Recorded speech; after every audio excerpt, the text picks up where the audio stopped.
They say there's always next season, but if I keep living like this past weekend, there won't be for me. This is the ArsenalVision post-match podcast. My name's Elliot Smith, the Black Man, Twitter, Yankee Gunner. Yeah, that's one of those things you do for a couple of days, and then you don't do for a while after that. I am on the coffee and the water today, thankfully, not the beverages of choice over the past few days. And I do want to just say up front, we're going to talk about the football. We're going to talk about the Newcastle game. We're going to talk about transfers a little bit, Mikel's speech after the game and what we sort of think overall the mood and the emotion of that moment was. I will let you know we're going to talk a bit about Union Chapel and the weekend at the top of the show. And I know for some people you're just here to hear about the football. And so in the show notes, you'll see the timing of that. But I think there was a little bit of football-oriented news with Mikel showing up at Union Chapel. So we're going to want to touch on that, obviously. We are going to scout Bryan Mbeumo tomorrow. So if you're a patron, and you want to see what Bryan Mbeumo has for us, the data and the video will be watched, and you can watch along. There's going to be a transfer daily this whole summer.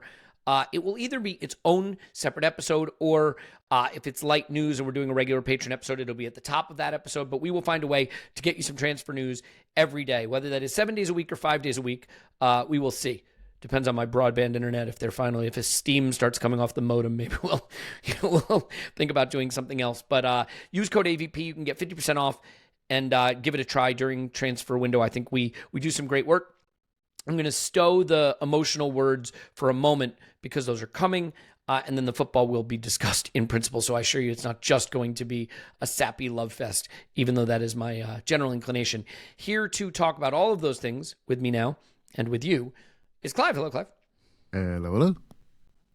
I saw you tipping back the water there on camera, so back to clean and healthy living as always, obviously. How you feeling? I feel all right.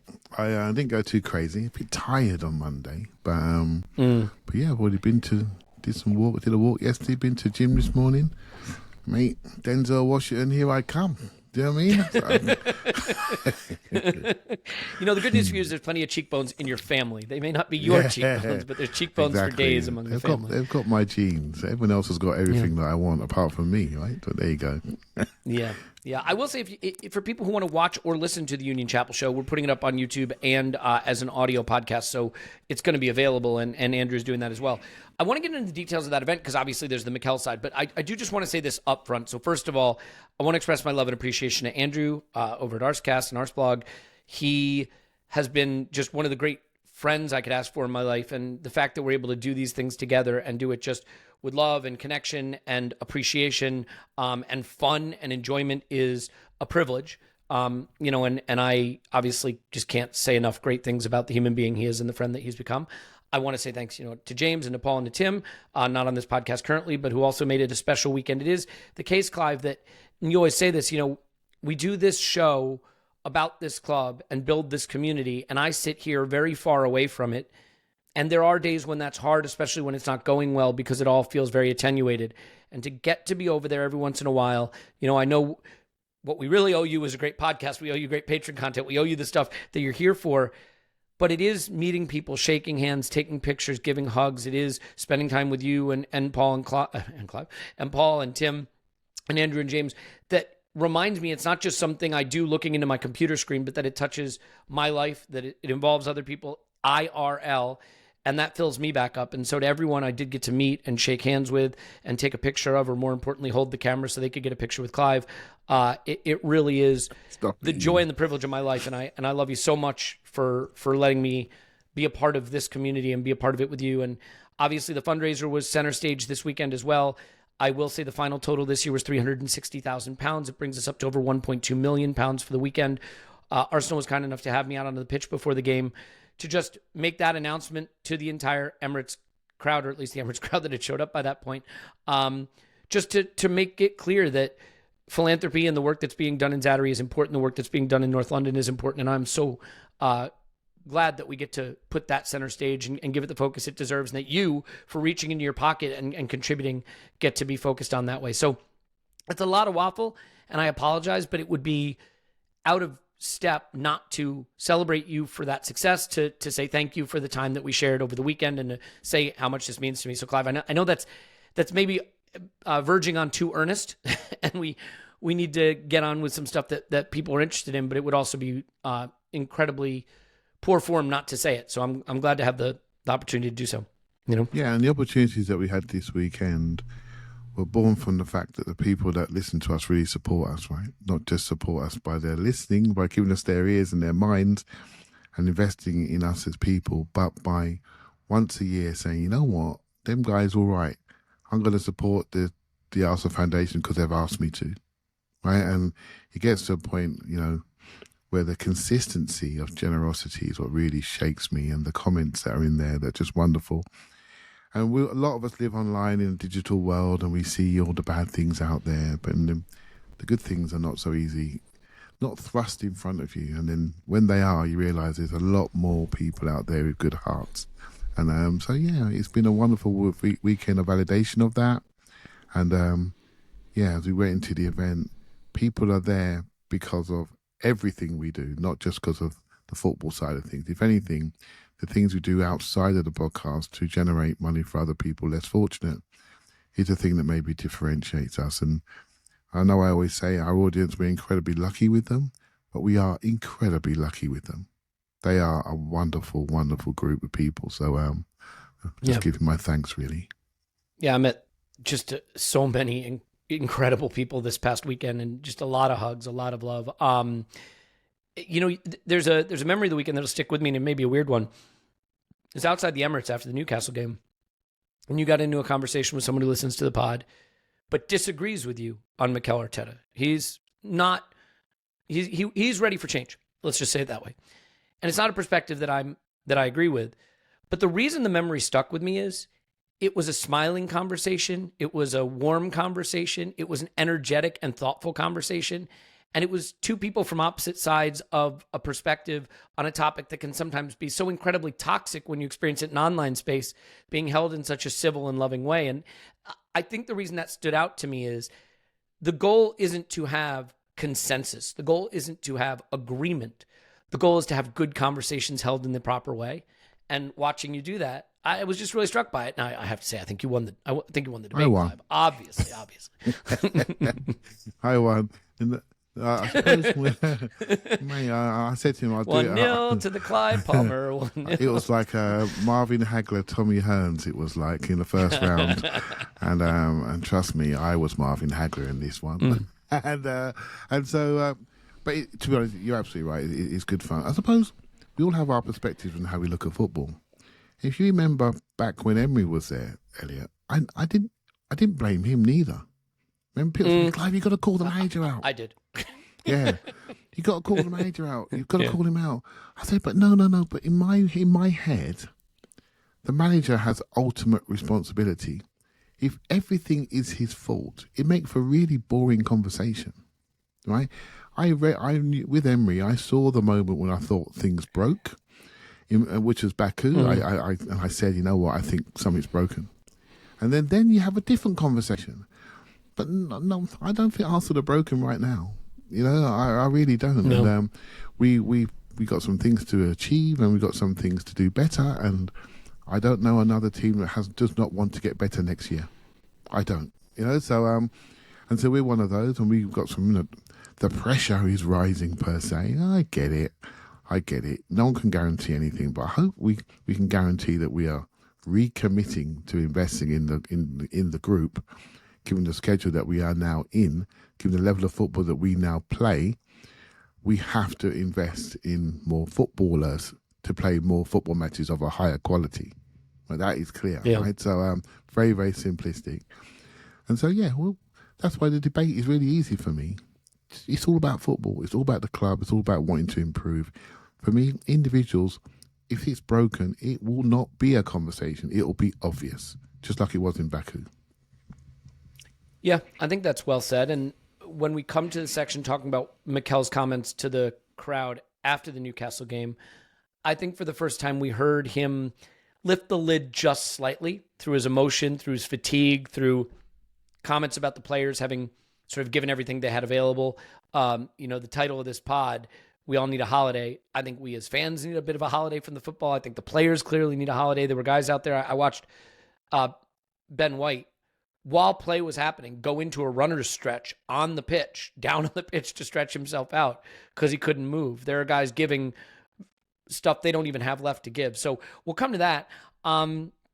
I think it's worth touching on the Union Chapel thing. So the event is usually structured such that there's a part one where we do sort of a season summary type thing, player of the season, moment of the season, referee of the season, of course. That one was the hardest one because there were too many to choose from, of course. All of those sort of things. But part two is the question section. We take questions from the audience. This is going to surprise, I think, a lot of people. There were a lot of transfer questions. Very, very strange to get that. But then, I got the question, will there be a surprise guest? And the answer is yes. And then there was a bit of a delay between when I announced that that guest would be the manager of Arsenal Football Club, Mikel Arteta, and when he came out. And I will admit, there was a moment there where some panic set in. I thought once you announce that that's happening, it's going to happen. It did happen, thankfully. The roar from the crowd was intense. It made the hair on the back of my neck stand up. And the singing of his song, We've Got Super Mick Arteta, was intense. So intense, in fact, that Clive got carried away and forgot he had a mic to his mouth at one point and sort of led the chant, which was brilliant. You want to just give me some? I mean, look, the event itself is really special. It is extraordinary to all be in that room together, and the respect we have for one another is great. But that moment is really special. Ian Wright came out a couple years ago, and the response was intense. This is different, though, because you don't know until he walks out what the reception's going to be. You think you know, but you don't know. And it was very powerful. I know Tom Canton even wrote an article just sort of about the intensity of that moment. How did you experience that moment when he walked out? And any thoughts on the comments he made to the crowd? Yeah, so we knew it was happening, and it sort of started to be arranged maybe on the Friday night, Elliot, shall we say? And so, well, look, you were taking care of that. I was not aware. I was blissfully ignorant. Yeah, that's true. Yeah, so but then you're absolutely right. Then I checked it. I checked it with Andrew, and he sort of gave me the confirmation that which is a good thing to do.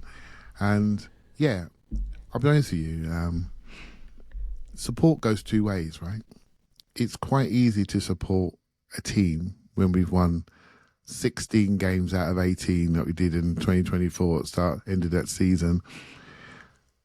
It's quite easy to be there when we're like beating Bournemouth the last minute, having those wonderful moments, beating Madrid. It's a bit more difficult when there's rocks in the road, and support goes both ways. And the nature of support is you tend to support people when they've done something good, like in this case, all the listeners that have contributed. But also you tend to support people in your life when things are maybe not as good. That's when you tend to support other people or need some support. So it's absolutely fantastic for the people in the room, the 1,000 people in that room, to see the manager up close and to hear him say thanks to them, right? So, but I will say the noise that came back to him, it must have been quite encouraging and supportive, though, and it was authentic, right? And in the end, every single one of us wants us to be better. We've got players we want to see come in. We all want to win. But when it comes down to it, we support the football club. And the people are in there trying their best, right? And it's quite clear, although we're all desperate to win, I don't think there's anybody more desperate to win than the manager. I mean, it really comes across, isn't it? And so yeah, I thought it was fantastic, Elliot. I must admit, it was a lot of relief that it went so well. And it just shows the true quality of the individuals in that room, right? It really does, and they understand the game, they understand what the club's trying to do. Hey, we haven't had success, shall we say, but we've had successes along the way. Is how you measure that, isn't it? And for me, I just want to see the club try, and they're trying, and they will try in the summer, and that's important. But this was all done because of the fundraiser. You have to remember that. They haven't come listen to my voice. They come because people have contributed, and I thought it was a really good gesture. Yeah, and I try to think about an experience from someone else's shoes, right, instead of just my own perspective, because it's too easy to just get caught in your own perspective on the world. So I was thinking about Mikel Arteta, and not that I could ever really think like him, but he's got a game the next day. He's a man who obviously focuses on every detail preparation. You hear stories behind the scenes in the club where it's like, what's the heat temperature of the light bulbs in the light fixture? He's across all of it. And to want to take the time to say thank you to a community that gave to the foundation the night before a match, I think shows a tremendous amount of dedication, and it shows what it means, because he's not a glad hander. You know what I mean? The thing I will not say about him is he isn't a joke and a smile guy. He didn't come out and have, prepared one-liners and, a pat on the back for everybody. He's a very serious, intense guy. And his time is very valuable because he's working hard to prepare. And so I think it shows a lot of integrity to come and take that time to say those things. The other thing that stands out to me is, you mentioned it, there's about 1,000 people in that audience, and I guarantee you not all 1,000 of them are in the camp of 100% think he's the right guy and want him to stay forever. But that's not the point. The amount of respect that was shown, the class to sit, to listen to what he had to say, to not shout out and yell out and interrupt and, have to be the story, but the willingness to listen to him, to be appreciative that he took the time to say a few words and be there. I think, just goes back to the idea that we can all treat each other with respect and class and decency, even when we come from different perspectives of opinion.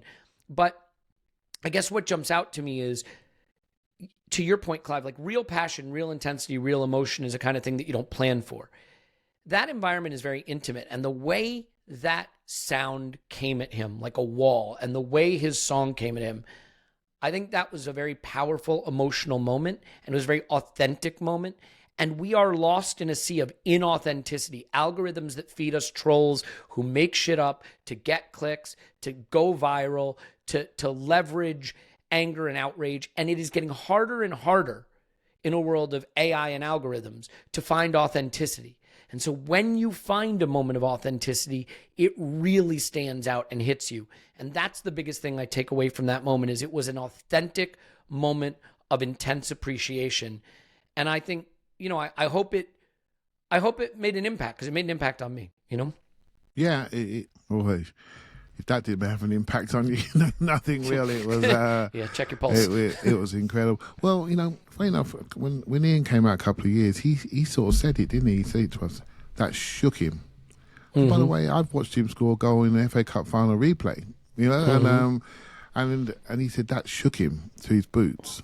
And so yeah, it's a different environment, and so yeah, it's just nice to share everybody, right? It really was nice to see people who are dedicated to Arsenal, dedicated supporters of both the podcasts, just share that brief moment. And I have to say, I thought the show was really good. I have to say that. I thought. Well, we'll see. We're about to put it out, so we'll see if people agree with you. I thought it was really good, and I just enjoyed myself so much meeting people. We've just been incredibly lucky, and so yeah, a great weekend, Elliot. A great weekend, Friday, Saturday, Sunday, and yeah. Hopefully get my cheekbones back real quick. Yeah. I'm not going to go for a physical with my doctor anytime soon. I'm not going to get my levels checked anytime soon. Give me a couple months to get back on the rowing machine, back on the treadmill, and then we'll see. But yeah, so look, it was great. We'll get to the football now, and I think I'd just say that in terms of the message that Mikel gave that night and gave after the game, you can see very much that he is aware that it wasn't necessarily the season that he, the players, or any of us wanted. I think we understand some of the reasons for that, and that has muddied some of the analysis. But the summer feels very clear in terms of the work that needs to be done. And we have a whole summer to discuss that, debate it, and make sure it is done. To the game on Sunday, then, a very different final home game than last season, when there were at least some dreams of a title dancing in our head. The environment was still celebratory. The weather was beautiful, which always helps. People wanted to be out and celebrating with one another. It's a final day to be at the Emirates, and that kind of hits you, because that moment starts to sink in. Oh yeah, not going to be here for another season. For me, not as big a deal, but Clive, you've lived there this season, so it's your last chance to be there. And then you get to the ground. There's the whole build up, and there's a game to be won. And this is a big game for Newcastle. And the game started, and to be honest, there was only one team in it, and that was Newcastle. I guess the thing that stood out to me the most in the first half is that you could see players were at the absolute end of their rope. Saliba was not on it. Declan Rice was not moving the way you expect. Bukayo Saka did not have the burst you expect from Bukayo Saka. And all over that pitch, there were players that looked like they were physically a step below. And when it comes to Newcastle, obviously they can be physical with you. Even without Joe Linton, they have the physical intensity. Thank God they didn't have Isak there, but Callum Wilson is a big guy with a lot of physical presence. And they ran at us and they pushed us around a little bit. And I think we owe David Raya a debt of gratitude, although we owe him some critique because he stuck us in it, but he got us out of it, Yeah, so Newcastle, they are the third best team in the league. Probably the fourth best team in the league is probably Aston Villa, because they've had to play in the Champions League this season. So they had a real, they played 14 games in the Champions League, I believe, and some high-level opponents in there, Bayern Munich, PSG, for example. And so they've had to manage a league season similar to ourselves. So I think they deserve to be higher up now in the league. And so, but when Newcastle show up, and they show up with their back three, and they show up with their big bodies in defence, Botman 6'5", Dan Burn 6'7", the goalkeeper 6'6", whatever he is, they just look massive, and I felt that in the League Cup game as well. They look like they can handle us physically. So we could have done with Marino in this game, maybe. It doesn't really matter. But not only that, Elliot, they had a technical arrogance, particularly Gordon. The way they were moving the ball, the way they were travelling, Livramento jumping inside, Gordon on the outside, taking Ben White for runs, which he didn't really want, mate, because we know he's out there half fit, because the other guy needs an ankle operation, which he's going to have over the summer. And so he doesn't need Gordon running in behind him all day. And that's exactly what happened. That stretched Saliba out. He goes off at half-time with a hamstring. Mm-hmm. And then you're looking around the pitch, and it's really interesting. You're looking for fresh bodies. It's funny how football goes, isn't it? I know you don't go every single week, so you can now see some of the things that I see, the things that are off camera, what people are doing, how they're moving, what their body language is, how they communicate, how they run back. Even when they run back and they're not near the ball, how do they look when they're running back?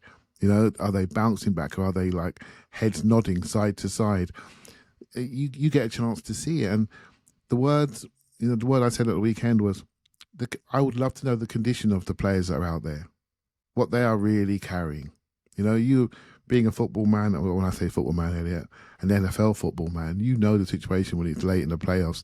Those guys are strapped up. Sometimes they're wearing knee braces. They're wearing all sorts in those later games. Mm-hmm. I wonder what story that are out there regarding our condition and health. And never have I felt, watching a game of football, that these lads, on both teams, by the way, need to be somewhere in Spain. Well, do you know what I mean? Can I cut across you for a second? Because a great example of that is Timber probably needed this ankle procedure 3 weeks ago, a month ago. Yeah. He's just had an ankle procedure, minor one, or it's described as minor. I don't ever consider having my body cut open and work done minor, but your mileage may vary. Did he need it during the PSG tie? You know what I mean? Did Absolutely he put it off? Did. Absolutely. He of course he did. Just like Ben White put off his knee surgery. Yeah, go ahead, sorry. Yeah. He got substituted. But if you look at Newcastle themselves, they faded, didn't they? They faded. Yep. They had a fast start, which they always do against us. They get that first goal, and they settle into the 5-4-1 shape. And then we lose 1-0, sometimes 2-0 if Isak's playing. and they settle into shape. They work hard for that first goal. You can see their game plan again. They went boom, hard. Tried to get the first goal. Didn't get the first goal this time. And then they ran out of juice. We kept the ball away from them. And they fell into a shape, but not quite as an aggressive defensive shape. And we were able to take the ball off them and score, right? So, and it's really interesting watching these two teams go against each other. I've got respect for Newcastle, although I don't like them. I've got respect for them and who they are and how they go about their business.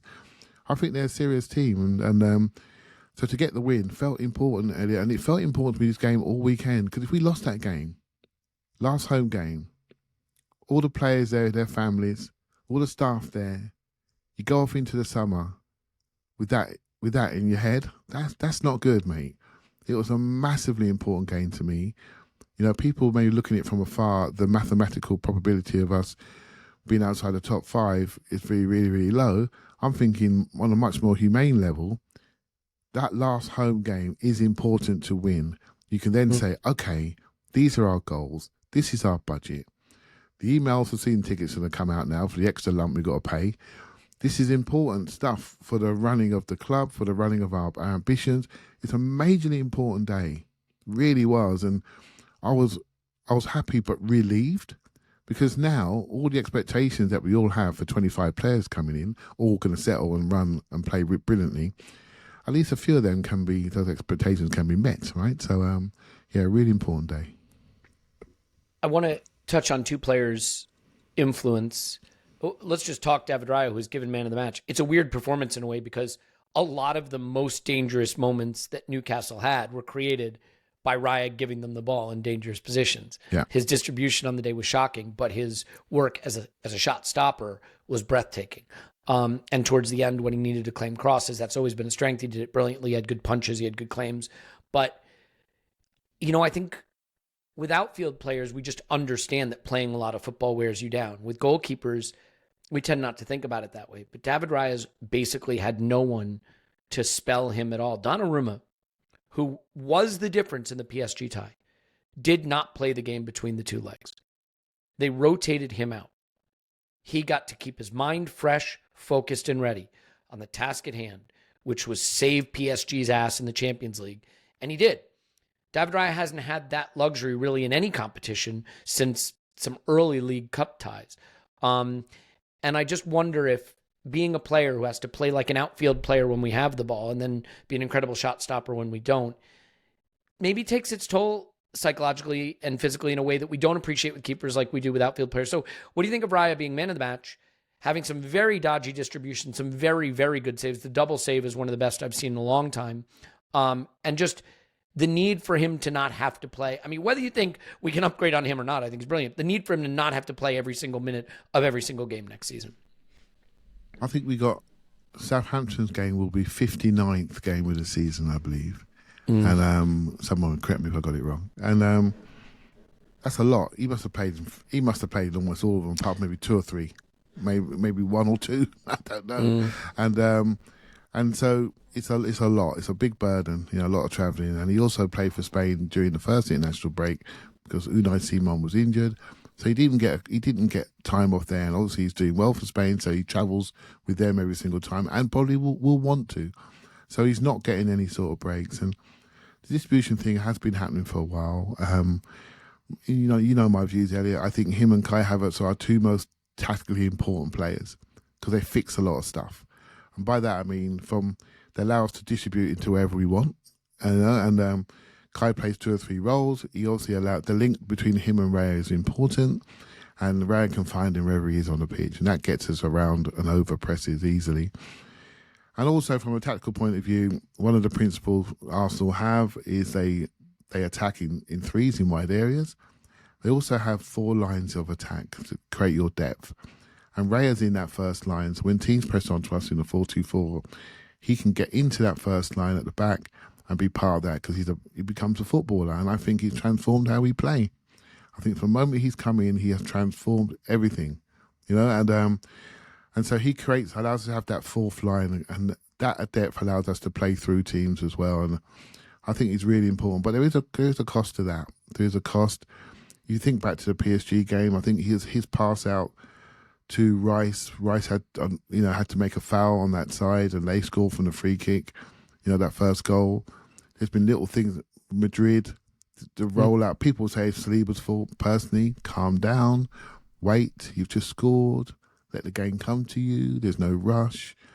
All these things are totally sensible when your mind is fresh.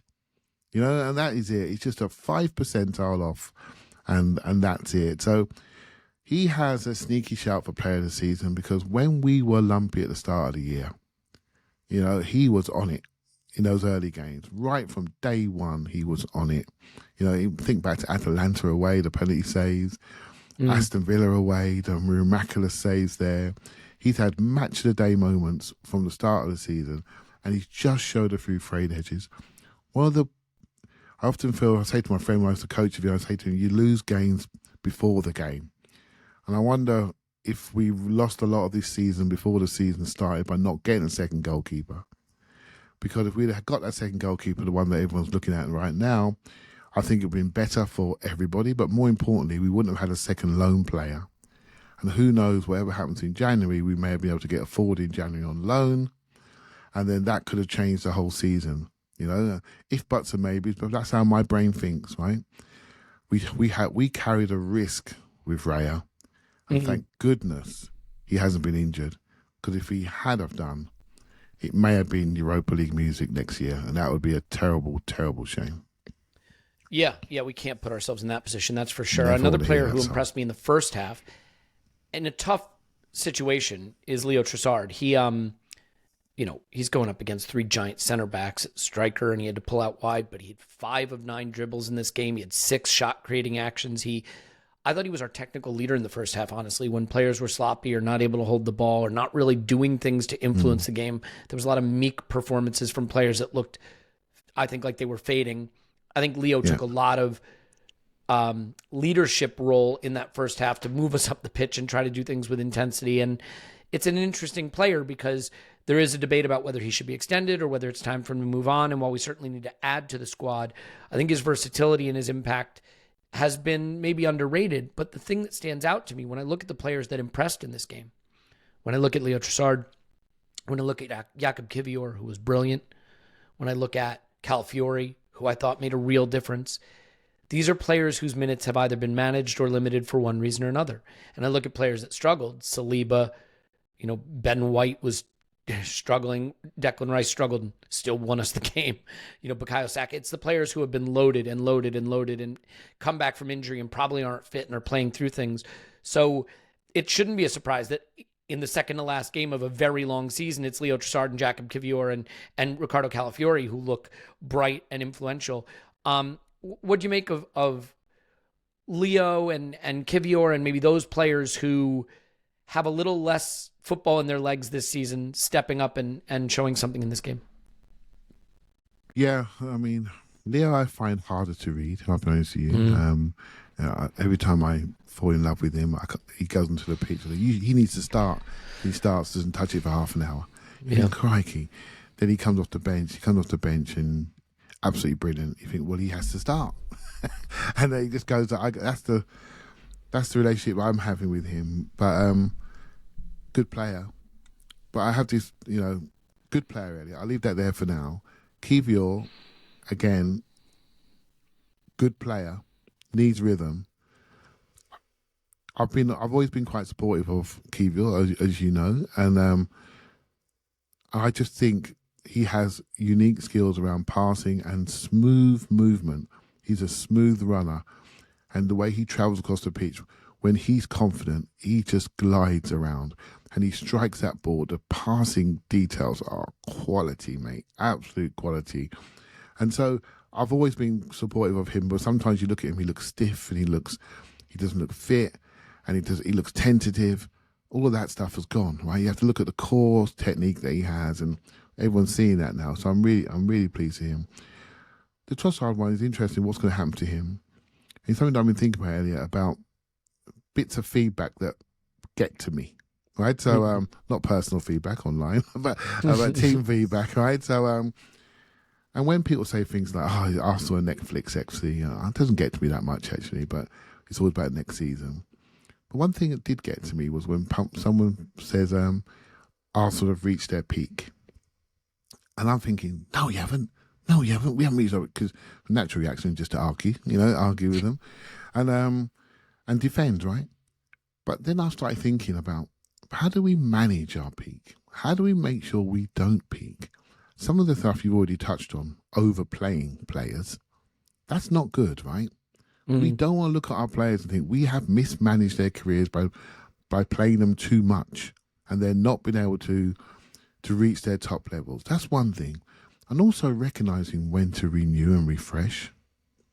I think that's very important, And I'm just going to pick out two names. Just pick out two names, Thomas Partey and Trossard.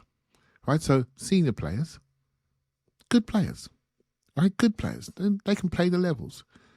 But sometimes you've got to say to yourself, is this a moment to refresh and renew?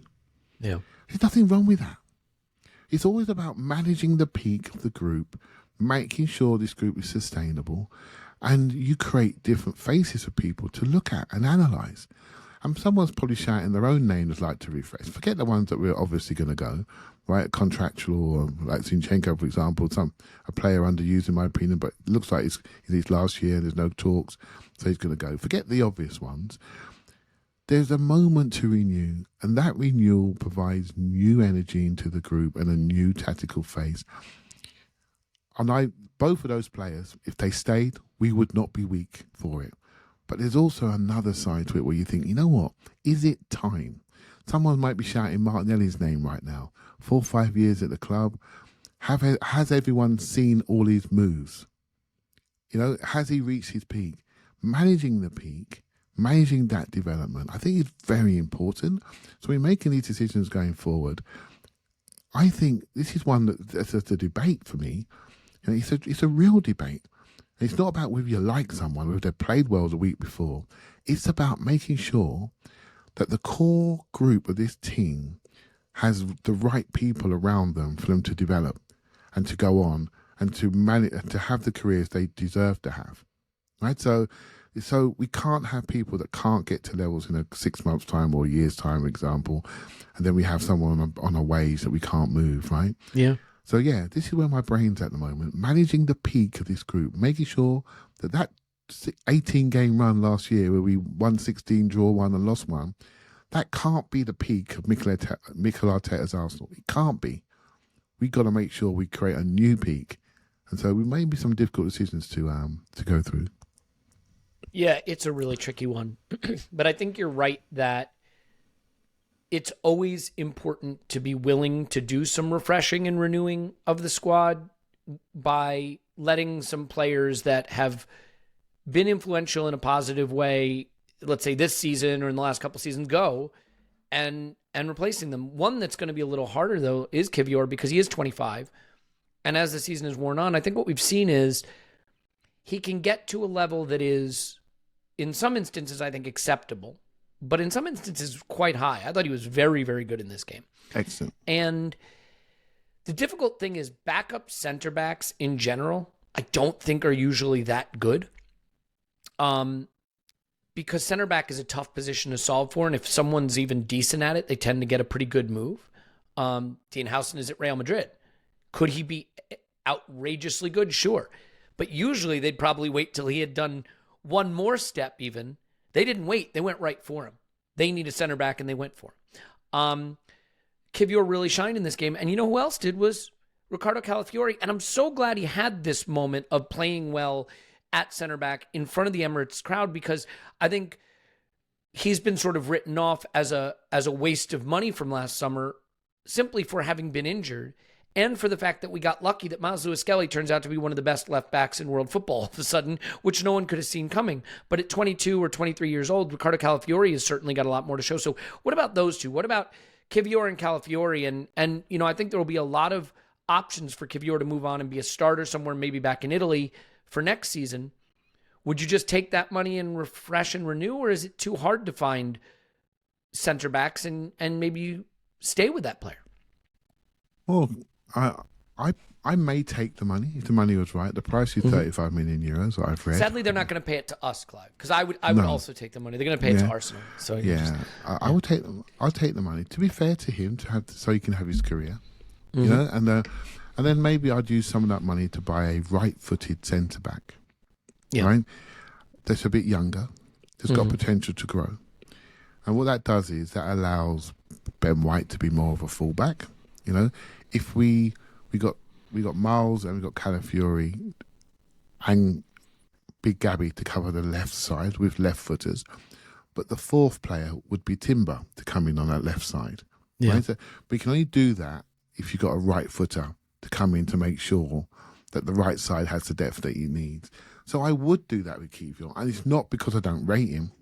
It's because it's just natural evolution, and he has a career to have. Right? And if Napoli want to come and pay that money and he can go and start for them, you would want that for him. Do you see what I mean? Because he's not starting for us if Big Gabby stays and signs his contract. And Calafiori showed at the weekend what he can do at centre back is a whole new ball game, right? So to have that left footer there with that play style, I think is really important. And it's quite interesting, Calafiori, all he needs, mate, is just 3 weeks in a health farm. That's all he needs to get his legs going. And when he comes I need back, that too, just so it's clear. all he needs is 3 clear weeks, and then when he's back, he's gonna tear this place apart. Honestly, I think he's an outstanding player. I think he's elite. I think he understands the rhythm of the game, the contest, and he sees things and makes things happen. I think he's a unique player. So I'm not worried about him. Other people got to worry about him, and all he's got to do is worry about his body. And if it's right, he's going to play lots of football. But also another thing, Elliot, and it's something that watching the league, watching Newcastle play a back three system, watching Man United going to develop into that, Real Madrid going to develop into that. We have players that can play that system if we have to play that system. And I really think that's something we should go to on occasions. We haven't really seen out games this year. Could we have gone to a different system while we're struggling in attack to make sure we held those drawn games where we were ahead in those games? We have a system now where we go to 10 men, where we have a back five, we have a front four diamond, right? So Partey in front and normally 2 wingers on the side and a nominal centre forward that create a diamond shape, right? So that system, 10-men system, really works for us. Well, you know what? Can we do something where we do like a back five system with 2 in front? Just do something slightly different to see out games. And we have the players to do it. And it comes back to keeping people active. Going to a system to keep them active, keep them on the pitch, to build those minutes and share those minutes. So when we're 1-0 up, and some of the artisans may need to come out of the game because now we're playing a different game. We need the bouncers on the pitch to see the game off, right? To see it off. And that's what we've got to do. Sometimes we see out games with the artisans. No. We have enough muscles. Let's use them to see these games out and maybe drop to something else. So I definitely want to see that happen. I think there's going to be increasing use of back three. You see, football comes in trends, right? Yeah. It's coming our way, and when it does, we have the players to manage it. We do. And so we should use them. So yeah, 2 good players. I would take the money for Kiwior because Calafiori's here and he's 22 and he can play left back really well, left centre back in a unique way. He can play on the outside of a back three. He can play in the centre of a back three. He's played right back. And I want to see him in midfield on occasion. Because if he goes into midfield, I don't think he'd be a shy little flower in there neither. Right? So I think, interesting player. I'm so glad he's at our club. Really am. Mikel's got an interesting challenge on his hand with Calafiori too, because he's so dynamic. But you can tell he has no interest in just sitting back and defending. I mean, he was left wing at times. He was in the box. He was, driving through midfield. He is a very, very talented player with the ball at his feet, and he wants to influence the game going forward, and finding the ways to use his unique skills without it leaving us exposed is going to be a fun challenge for Mikel, I think. There's certain players in football, I think, where you struggle to pigeonhole them into a specific position, right? Like certain players just, he's a nailed-on winger. He's a wing back. It's very clear that's what he is. And then there are these other players that are more difficult to quantify and to classify. I think Kai Havertz is that, right? I don't think anyone thinks Kai Havertz is an 8 or a 9, although he's played both those positions reasonably well for us. He's a tweener, a player that's right in between certain positions. But when you use him effectively and when he's in a system that supports him, you can see he can be a very influential and effective player. I actually think an example of a player like that from our past is Alex Iwobi. Alex Iwobi's a very talented player, who's really come into his own at Fulham.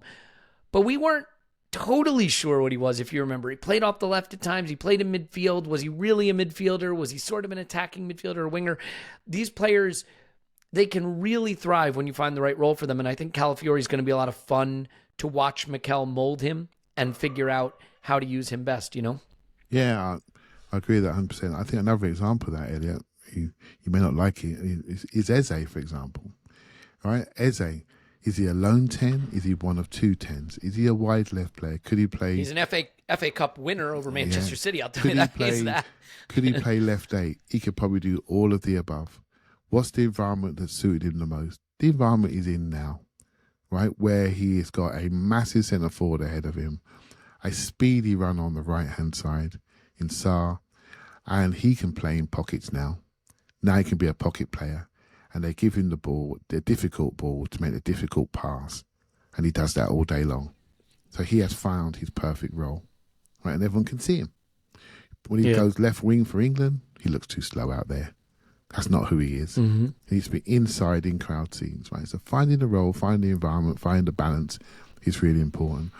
And just touching back on Calafiori and what he does, Elliot, this is something that I didn't get to say on the stage at the weekend. And I'm thinking of what the most important thing we need to develop. There's been a mantra going around Arsenal called "Make It Happen," and these things are not just done. This is the next thing that we need to do, and that is around our mentality. Having players that are prepared to do above and beyond to make it happen and make the difference. Declan Rice did it against Madrid. Calafiori is one of those players. Miles Lewis-Skelly is one of those players. They want to seize the moment and make it happen. Bukayo Saka's been that player for 2-3 years until we broke him. Another one needs to get to Marbella quick, right? So those players that want to make it happen, that want to make the difference, is the next phase for this team. We have to learn about squad management, learn about availability, learn about managing energy. We have to recruit better. All the things that we all know. When it comes down to it, 11 people on the grass, what are you going to do for me? Can you do that extra? And these players are starting to develop that personality of really wanting to make that next thing happen. And I think I'm excited for them because now they've got enough war wounds, Elliot. Do you know what I mean? Enough scars, enough things, enough pain. You can only want to make this happen now going forward. It's not for us to do. It's for them to feel it. The guard of honour, feel it. And then come back and say, enough of this now. It's time for us. You know, and so yeah, going to be exciting. Going to be exciting year, he says, with not wanting to say the word Netflix. Going to be exciting season next year. I agree. And I still want to talk about Declan Rice's goal quickly. I want to talk about the bust up at the end. I want to talk about Mikel's comments and then just put a pin in it. But like 47 minutes, I've totally forgotten to talk about brands. And I know people have been sitting here going, he's never going to talk about the brands, is he? And I'm sorry. Talk about connection and how we're all together and how much I appreciate you. And I forget to tell you about the brand. So I'm sorry. But I will tell you that if you need a hiring platform that allows you to attract, interview, and hire all in one place, then Indeed is all you need. Indeed is a great hiring platform because it allows you to stop struggling to get your job post seen on all these other sites and just go with one site where you stand out and hire fast. And look, speed is money. Time is money in business. If you have an open position and you need to hire, for every day that position is not being filled, that's costing the business money, and that's costing you productivity. And that's costing that perfect candidate a time where they might be going to another company. So how do you fix that? You go with the platform that makes sure you get the best candidates as quickly as possible. And it makes a huge difference when you sponsor a post on Indeed because according to their data, sponsored job posts directly on Indeed have 45% more applications than none. I mean, that's it, 45%. How fast Indeed? The minute I've been talking to you, 23 hires were made on Indeed according to worldwide data from Indeed. So there's no need to wait any longer. Speed up your hiring right now with Indeed. And listeners to this show will get a $75 sponsored job credit to get your jobs more visibility at Indeed.com/ArsenalVision. Just go to Indeed.com/ArsenalVision right now and support our show by saying you heard about it on this podcast. Indeed.com/ArsenalVision. Terms and conditions apply. Hiring. Indeed is all you need. This is an advertisement from BetterHelp. BetterHelp isn't online therapy. It's therapy. It just happens to be online. And the way I think about it, if you want a support network around you, if you want people that can help you work through what you're dealing with in life, family can do that, friends can do that, coworkers can do that, but really, they can do it up to a point. I think we know that a personal trainer can help you get a better workout, and a doctor can help you get a better checkup than just like checking yourself up. But then for some reason we think, I can just talk to my friend about what I'm going through and they'll help me with the challenges I'm facing. And they'll try. But a professional will do it better. And as someone who's done therapy, I sat in an office across from a therapist. It was a wonderful experience. I loved it. But you know what? Sometimes you can't get in the car and drive there. Sometimes you don't have the time in your day. Sometimes you don't have the resources. Sometimes you can't drive. My mom is past the age where she can drive anymore. but therapy has been an important part of our life. This gives you access to a support system that can help you be at your best. It doesn't have to be because you're in crisis. Of course, if you are in crisis, I hope you're well, and I hope you find the ways through it. And we love you, and you're going to get through it. But a good way to stay out of crisis is to work on yourself. And so, with over 5,000 therapists in the UK already, BetterHelp can provide access to mental health professionals with a diverse variety of expertise in mental health. Build your support system with BetterHelp. Our listeners get 10% off their first month at BetterHelp.com/vision. That's BetterHelp, HELP.com/vision. And finally, NordVPN. Very simple. I was just in London, as I may have made clear. I use Nord all the time. Can't get to bed at night because I'm wired from the night we just had. I use Nord. I come back to my streaming services. I watch the TV that's not available there. Or I want to watch my Premier League games that I can't watch because weirdly they're blacked out in the place they're happening, which is England, but they're not blacked out back in the US where I'm from. So I can use Nord and I can stream back there and everyone can stand around my phone and watch as United lose another game or Spurs lose another game. And it gives you threat protection. So when you're on a dodgy stream, you're protected from threats. We have a great promo from Nord. Really good. Grab your exclusive NordVPN deal by going to nordvpn.com/ArsenalVision. Get a huge discount off your NordVPN plan, plus 4 additional months on top. Wow. It's completely risk-free with Nord's 30-day money-back guarantee. There's 4 additional months plus a Nord discount. nordvpn.com/ArsenalVision. Do it now. Clive, is that enough of that? Indeed. Nailed it, and I am really sorry once again to everybody who wanted the brand sooner, didn't get it. Clive, 2 quick points of order on the game. One is the Declan Rice goal, and I think 2 players who really, really, really need their holiday. One is Martin Odegaard and one is Declan Rice, but they both do well on this goal. And I think the thing about Rice now is it's his best ever season output for goals and assists. He's among our leaders in goals and assists. There's been a question of whether he's an 8, but his technique and his talent is so high that I think he could play any position. If you said I need 11 of one of our players to play every position, I'd probably pick Declan Rice. He's mastered that strike, though, striding onto that and finding the side netting. He has unbelievable technique in the way he hits the ball. And even though I don't think he had much to give in this game, he shows up with the moment to decide it. And there are just players like that. I think he is, and people are going to laugh at me, I think he's better than Steven Gerrard. I think he's better than Frank Lampard. I think he has more to his game. But he has that, you know what I mean? That thing, that midfield, big personality to show up in the big moment and do the thing that wins the game. And he really is the combination of physical talent, technique, and then that star quality, that bit of an understanding of how to show up and make the key involvement at the key moment. Yeah, I have to save your mentions. I think Steven Gerrard and Frank Lampard were excellent players. Frank Lampard scored over 200 goals for Chelsea, I believe. So, yeah, but he did it for Chelsea. So this somehow feels better to me.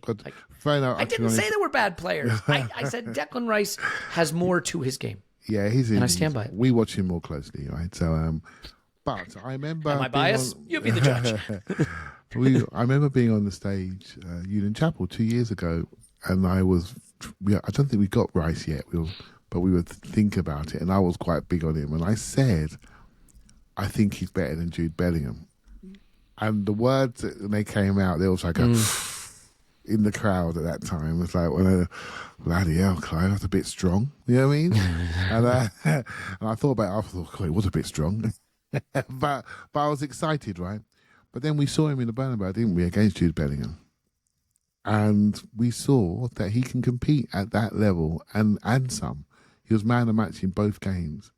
And since January, he's probably been our player of the second half of the season, you know, and he's starting to really. What's starting to happen? This is a bit of a worry actually, because we used to play good when Martin Odegaard plays good. We now play good when Declan Rice plays good, and so the team is morphing into him, right? And by that I mean. One of my favourite games of the season, Madrid and the PSG game, particularly the second one, Declan Rice was really prominent in those moments. Think about the PSG away game, first 25 minutes. I mean, they were both prominent. But we were playing a high-pressing, high-energy, really aggressive game, which I really liked, by the way. And Declan Rice is at the forefront of that. He's the centrepiece of that, you know? And that influence has grown. You know, he may have been new and spectacular last year. He scored a goal against Manchester United and a goal against Luton. He had some high moments, but he did move around the team a bit. He filled in a bit. Sometimes when he was left eight, he was a bit too high too soon, and we were struggling in the middle of the pitch. And so he had things to learn. His technical level has gone up massively. When he takes the ball on a half turn now, no one even sees it. He just does it, you know. And his passing's always been good. He hasn't got the cuteness and the disguise of a playmaker, but he's still really good, right? You know, and he's got range. He's got the biggest clubs out there, that's for sure. He can switch point attack, no problem at all, if we allow him to do so. But I think he's massive, and I think he's becoming he's becoming our identity now.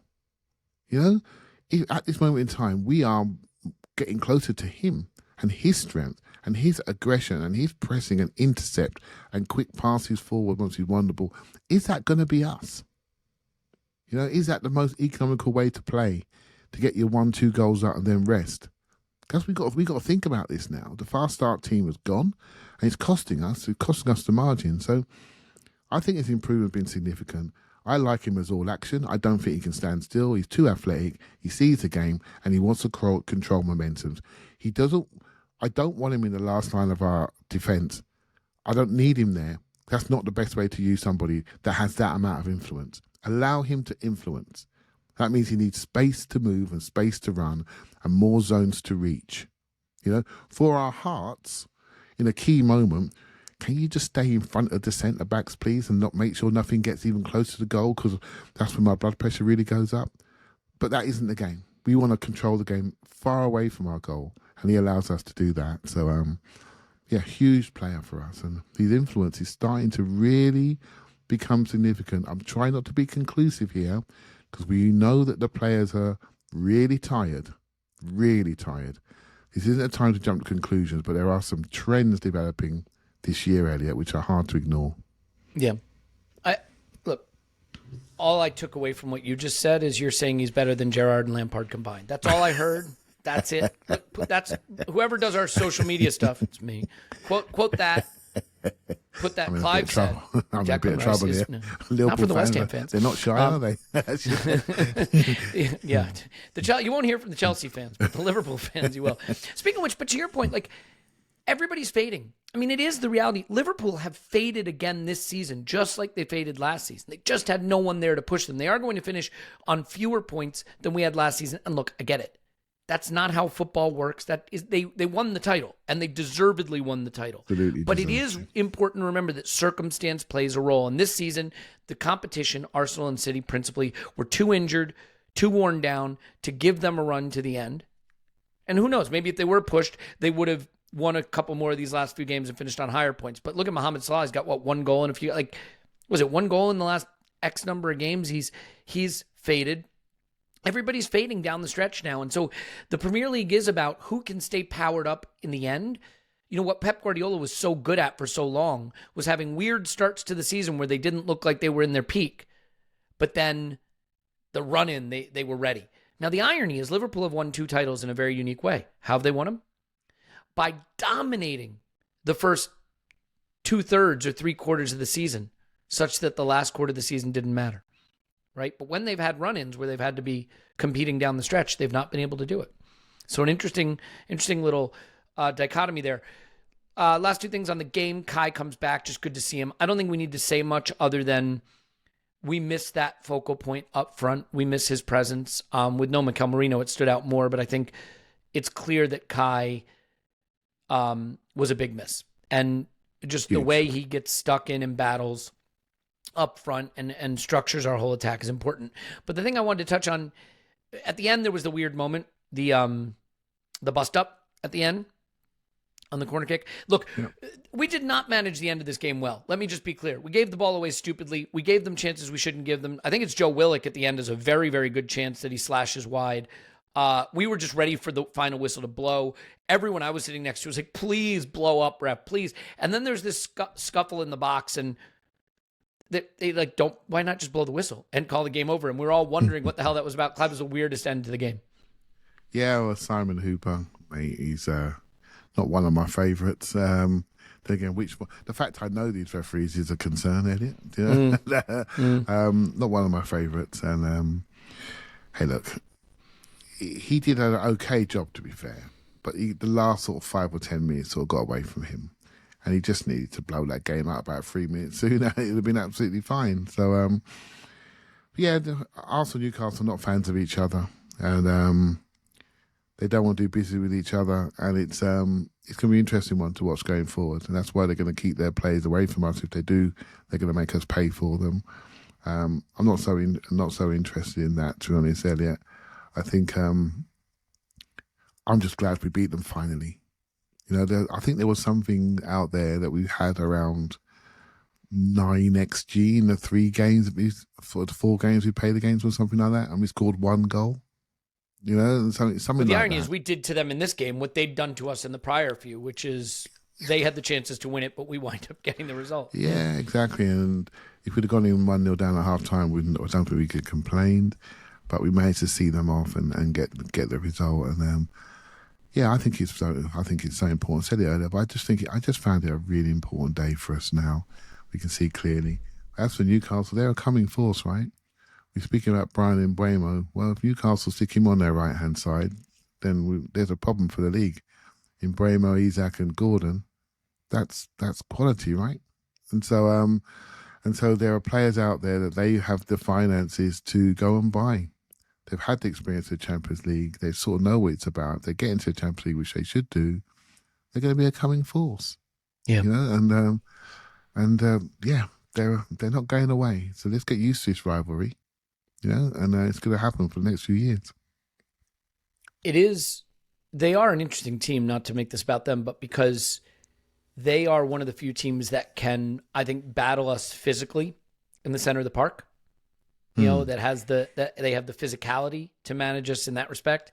But then up front, when they're at full power, and they didn't have Isak today, obviously, or on Sunday, you know, they have real technical quality, and their game plan is pretty simple, right? Just stay very compact in the center, force teams wide, force teams to cross the ball into their giant center backs, and then go very quickly to their talented sprinters up front.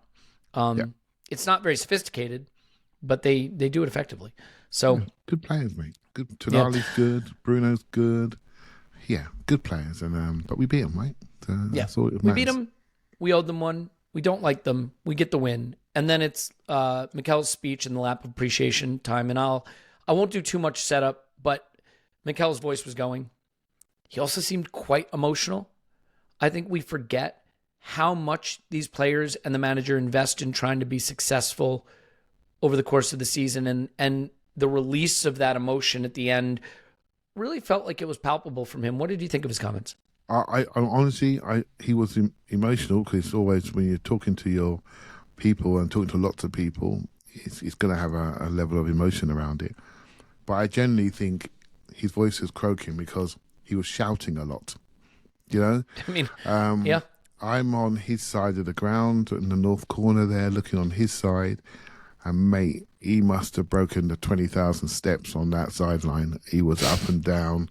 He was all over the place. He was jumping. He kicked the ball on the pitch, got booked. He was really invested in this game because he knew the importance of it. You know, and his way of reacting when he needs something is to give more of himself to the game. And you want to be energetic on the sideline. You know when you want to do that, Elliot? When you see a lack of energy on the pitch. That's when you become more energetic. It's funny, yeah. This is how I can give my team everything I've got. If they see me like this, I will get more out of them because I can see they're fading. He knows his players. He can see when they're not there. He can see the type of mistakes they make when they're tired. He knows them because he sees them train every single day. So when he starts to see those errors or people not communicating or gaps appearing, mate, he's ready for that. He's already in the future. So I need to show my energy now. I need to make sure they understand where the problem is before it even happens. Because I can't afford to tell them after. Because it's too late. Right? And we've got things to achieve. You know? So yeah, I felt he was really tense, really energetic. And I didn't blame him. Because I felt the same level of importance. So for me, he did exactly what I hoped he'd do as an Arsenal manager, which is care a hell of a lot about the result and do everything he can to make sure we could hold it. Yeah, I think that look, you have to be careful as a manager not to say things even that people know are evidently true, right? So it's weird. You could have a huge injury crisis, for example, and as a manager, you're expected to never say injuries are the problem or injuries cost you. Yeah. And yet, everybody knows that's evidently the case. And I think Mikel has done a pretty good job, not a pretty good job, probably even more than that, a great job, not emphasizing injuries as any reason for falling short of any goal that we had. But I think he made a comment in his speech to the crowd that sort of pointed to what they've been through. And he just said, before we need to be winning at Southampton, then go on holidays, quote, but before we do that, please, because I know what these players have been through, the staff this season, any other club in this position would finish in a position that you cannot even dream of. So say thank you to the players, say thank you to the staff, and thank you for all of your support. And then he really did say we all need to go on holiday. We need to get on holiday. I think you could tell he sounded spent. He's saying the players are spent. And it was a little reference to, maybe a wink at, look at some of the other clubs that have suffered with some injuries and look at where they are. So you know what I mean, Clive? Like I think he wanted to just acknowledge the players. I think he felt a huge debt of gratitude to his players, who he can't go out in front of the world every day and say, my players are injured, my players are worn out, they're playing unfit. He cannot say that. But they are doing it for him and doing it for us. And I think he just wanted to try to hint at that and acknowledge it while recognizing that that's not something you can just come out and say, but I think everybody kind of knows it at this point.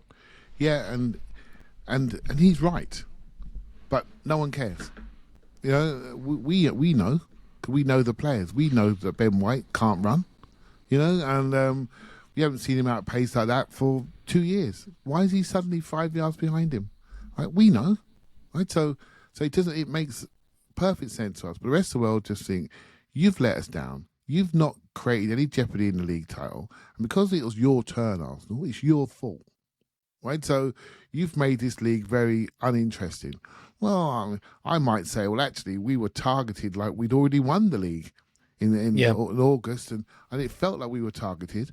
You sometimes get that when you're a team that's won 4 or 5 leagues, and they get targeted by the officials, they get targeted by people to try to stop the boredom of them winning again. Like at the weekend, Man City, I thought they were targeted by the referee.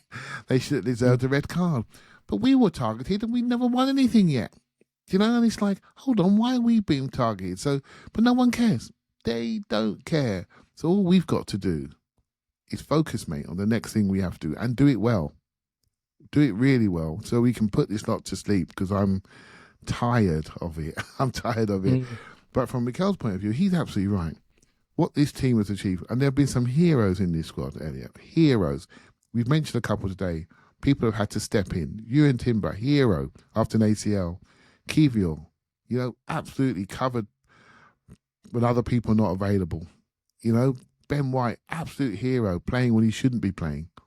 How about Miles Lewis-Skelly at 18, having to play all the games and expected to keep his level up, Exactly. We're lucky we had bits of luck. We found him and Ethan. Think about that. And finally, think about not finding Marino as a 9. So within adversity, you find things. You find out about people. You find out your true level. If we add to this now, we've already found people that have been through some real challenges, right? So we're going to be stronger for it. It doesn't feel like it at the moment, but we've got to be stronger for this. And we've got to take those learnings into next season for sure. Yeah, Mikel's message was sort of like, don't let the dream die. And I think that's right. I mean, now is the time to build on what we have, not to rebuild what we have. So we'll have to see how we do that. The summer is a huge one. I mean, and Mikel said it, by the way. Now it's up to the guys upstairs. There is no ambiguity here. Mikel doesn't want to wear the failures is the wrong word, but the failure to deliver these trophies alone. He wants the whole organization to wear the success, but also wear the burden. And that burden is felt, the Cronkies as KSE are briefing that they want to reinforce this project. So we'll see. We're going to be doing a live watch along for the Europa League final. Can you imagine? No, I'm canceling my TV and internet service tomorrow just for the day. We're going to scout Brian and Buemo. We're going to have a Women's Champions League preview. So there's a lot coming. Join us over on Patreon for that stuff. But I think we should knock this one on the head because brain's still a little scrambled from jet lag. We'll be back on the normal schedule, though, after this. So thanks for bearing with us. Yeah, Clive, look forward to looking at Brian and Buemo tomorrow. And now we get to talk about the important stuff, summer transfers. Can't wait. Thank you very much. Yep. We'll do all our season-ending stuff, season of this, season that, this, that, and other stuff after the Southampton game because there is one game left, so we have to play that. Okay. That's it. We love you, and we'll talk to you after Arsenal 10, Southampton 0.